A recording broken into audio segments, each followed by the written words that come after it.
Everybody, I've come to read you a story today. We've got Hugless Douglas and the Big Sleep.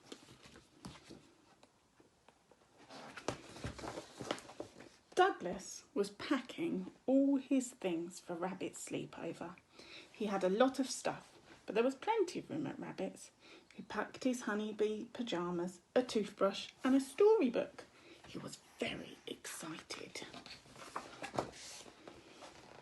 I hope Rabbit reads a bedtime story, thought Douglas, as he set off into the woods.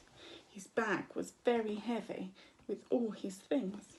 First he got stuck and then he got lost. He climbed up the nearest tree to see where he was. Only the tree he chose was quite thin and very, very bendy. Snap! Ouch! Douglas crashed to the ground and nearly squashed Little Sheep. "Hello," said Douglas. "I'm going to Rabbit's for a sleepover, but I'm lost." "I know the way," Little Sheep squeaked.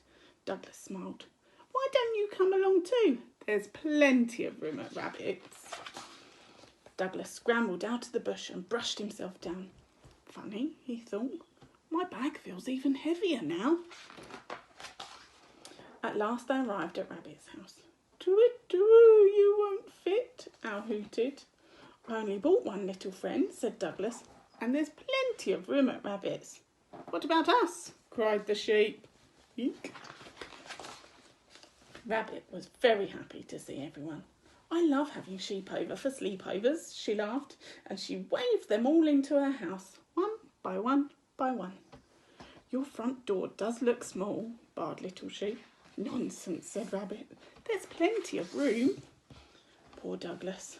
They pushed and they pulled. "I don't think this is working," Douglas said.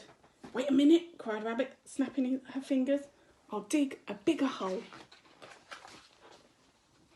"There now," puffed Rabbit. "Isn't that cosy?" Douglas wasn't sure. "When are you going to read us a bedtime story, Rabbit?" asked Little Sheep. "As soon as I get in," Rabbit replied. "Budge up." Everyone shuffled and nudged and squeezed about. "There's no more room at Rabbit's," cried Douglas. Little Sheep brushed his tickly fleece against Douglas's big round nose. Shoo!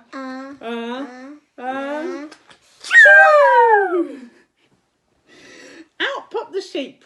1, 2, 3, 4, 5, 6, 7, 8, 9, 10. Ba-doing, ba-doing, ba-doing. There were sheep all over the place. Douglas gathered them together and looked around.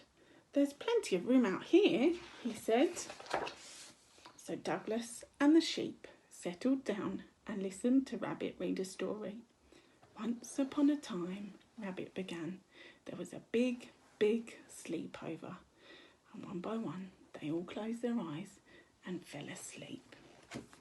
What an eventful sleepover. And you might have heard a little helper with the story.